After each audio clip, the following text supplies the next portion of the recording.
This video is about finishing up absolute value inequalities. So we talked a little bit about this in class, and now we're going to finish this up with just a little more practice. These are the rules for absolute value rules. If you have an absolute value of something equals to a number, when you remove the absolute value signs, you set up these two equations: x is equal to a, or x is equal to negative a. If you have the absolute value of something is greater than or equal to a, you set up these two inequalities: x is greater than a, or x is less than the opposite of a. So that's if it's a greater than. If you have a less than sign, you can set up these two inequalities, or this is how you're going to see me do it. You can set up this compact inequality. Negative a is less than x is less than a. So that's what I'm going to do. So in number 8, when we start here, the absolute value expression is this right here, 7 minus d. So we're going to isolate that. That's going to become our capital X. So I'm going to subtract 1, and I have 2 times the absolute value of 7 minus d is less than 16. And then I'll isolate this by dividing by 2 and get that the absolute value of 7 minus d is less than 16. Nope, less than 8 when I divide by 2. And then, now I am ready, once it's isolated, I'm ready to apply this rule right here. So, when I remove the absolute value signs, I set up this. Negative 8, the negative of a, is less than 7 minus d is less than 8. And now I'm solving this sort of three-sided inequality. So I will subtract 7 from this side, from here, here, and here. All three sides, because I want to solve for my variable. So when I do that, I'll get negative 15 is less than negative d is less than 1. Now I'll divide everybody by negative 1. And when you divide by a negative, it has the effect of changing the sign of the inequality. So I'll get 15 is greater than d is greater than negative 1. And so that's what I get for that one. And if I don't like the way this is written, you can rearrange it. Just make sure that the direction of the inequality is facing your variable the same way when you rewrite it. So I can write this as negative 1 is less than d is less than 15. These are equivalent statements, so that's good. And so in interval notation, this would be from negative 1 to 15. And to graph this, this means if this is 0, let's say, and this is negative 1, and this is 15, then these are going to be in between here and here. All right, for number 9, if we're going to solve this guy, we have to isolate our absolute value by subtracting 6 from both sides. So we'll get the absolute value of 4w minus 5 is less than or equal to negative 4 when I subtract 6 from both sides. And so I have this. Does this make sense? Oh, yeah. So I have this, and I would try to solve this, but this doesn't really make any sense. The answer to this is going to be no solution, and this is why. If we think about it, an absolute value of anything, an absolute value is a distance, which is positive or 0. How far is something from 0? It's either going to be a positive distance or it's going to be 0, but it's not a negative distance. So the absolute value of something can't be negative. So there's no solution to this right here. Nothing's going to be less than negative 4 or equal to negative 4. That's an absolute value. So you would leave it as that. Okay, on the back of this sheet, this is another way to consider solving absolute value graphically, because we know how to graph the absolute value function. We know that it looks like this, right? So we know that we could graph the absolute value of x. Would look like this. And we could graph the line y equals to 7, which is a horizontal line up here at 7. We'd say y equals to 7.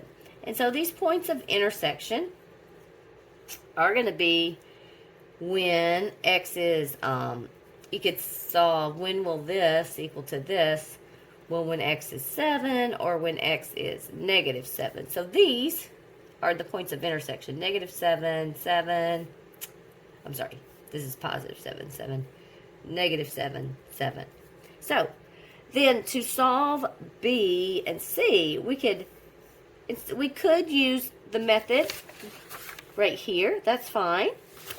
But graphically, you could also just interpret your graph. It's just an alternate way to read this. You could ask yourself, when will the absolute value graph, which is, let's just say the pink, when is the pink less than 7 or below the line? And it's below the line from here to here. So for part B, the answer is from negative 7 to 7. For these x values, the pink is below the line. And for part C, they're asking us, when is the pink above the line? The pink is above the line from values from negative infinity to negative 7. And then from 7 to infinity. That's when the pink part is above the line. Excuse me. You could do the same thing here. What would we do over here if we wanted to solve 11 like this? First, I would isolate my absolute value. So if I start right here, the absolute value of b plus 1, if I add 4 to both sides, is equal to 5. Okay. So we know that this, the absolute value of x plus 1 would be the absolute value graph shifted to the left one. So that's what that would look like. It'd be shifted to the left one, right here. And then it would be up 1 here, up 1 here. And then it would go off like this. And we can put some points in here to make sure that we're, happy with how we graphed it, to figure out where it's going to equal each other.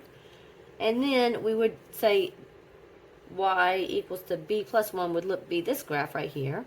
And then y equals to 5. 1, 2, 3, 4, 5. I'm going to have to extend my absolute value graph out.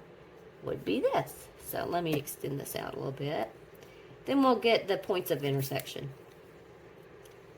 Where would these two graphs intersect? Okay. And so let's just solve this. B plus 1 equals to 5 when either b plus 1 is 5 or b plus 1 is negative 5 or b is negative 6 or b is 4. So this point right here is 4, 5. And this point right here is negative 6, 5. Well, if you have this picture, then you're just asking yourself to answer part B, when is this graph, remember we added the 4 over and made this a 5, less than or equal to 5. When is the pink lower than or equal to y equals to 5? And it's below or equal to y equals to 5 from part B would be, this is the answer to part A, 4 and negative 6. And over here, the answer to part A was 7 and negative 7. B would be less than or equal to 5 would be bracket, negative 6 to 4.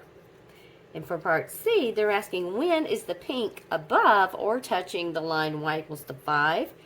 And this is from negative infinity to negative 6. And then from 4 to infinity.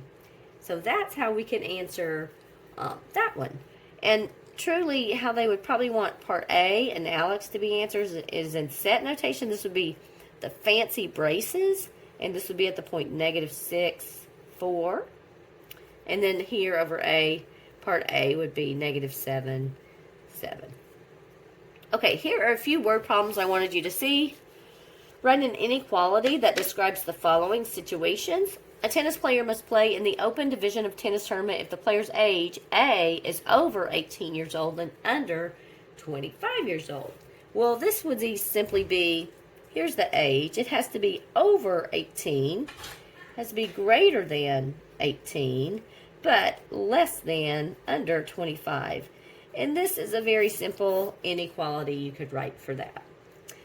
13, a small plane's average speed is at least 220 miles per hour, but not more than 410. So it's at least. It means it's greater. It could be over that, but it has to be at least, means or equal to 220 miles per hour. But not more than, it could be equal to, but won't be bigger than 410. So these are words that indicate the or equal to right there. A plane's average speed is at least 220, but not more than 410 miles per hour. That's how you could write that one. 14, the distance D that Zena hits a 9-iron is at least 90 yards. So it's greater than or equal to 90. Oh, sorry. Greater than or equal to 90. I think that was right. Greater than, what do I want to call this? The distance, okay. But not more than 110. So it's less than or equal to 110. So those are words that go with less than or equal to, greater than or equal to. All right, 15 and 16. For several competitions, a 10-year-old gymnast received the following all-around scores: 36, 36.9, 37.1, 37.4. Gymnasts whose scores average at least 37 move up to the next level. What score should she need on the next competition to be eligible to move up to the next level? So you know when you're averaging something, you add up all of the scores and divide by the number of scores that there were.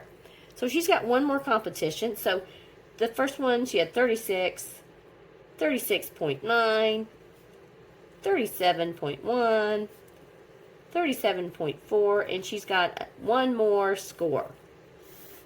To average this will be divided by 1, 2, 3, 4, 5 scores. But for her to move up to the next competition, it has to be greater than or equal to 37. Excuse me, because it has to be at least 37. We're going to solve this inequality. The first thing you should do is multiply both sides by 5 and kill your fraction, I think. And so you would get times 5 times 5. And what's going to happen is these will get canceled. And so we're going to add up all these numbers together. When we add up all those numbers together, we get 147.4 plus x is greater than or equal to 185. Then we subtract 147 from both sides. So her next score, in order for her to move up in the next competition, has to be at least 37.6. 16. Marley wants to earn an A in class, and she needs an overall average of at least 90. She needs at least 90. Her test grades are 86, 92, 100, and 80. The average of her quizzes is 90 and counts as one test grade. The final exam counts as 2.5 test grades. What score on the final will result in Marley earning an A? So we want to kind of add up all of her test scores, sort of. She has one test score of 86, and another of 92, and another of 100, and another of 80. So these are her test scores. Then it says her quiz average is 90, and it counts as another test score. And then it says she's going to take the final exam, and it counts as 2.5 test scores. So I'm going to say 1 test score, 2 test score, and 1/2 times the final is how much. So how many test scores is this? 1, 2, 3, 4, 5, 6, 7.5. Divide by 7.5. That's how many out of how many tests there were. All of this, her average altogether has to be greater than or equal to 90. So we're going to do the same thing we did before after we set this up. Multiply both sides by 7.5 to kill our fraction. And when we do that, we will get, if I add all this up, I have 1, 2.5, 2.5 x plus, I add up all those numbers and I get 448. It's greater than or equal to 675. And then I subtract 448 from both sides.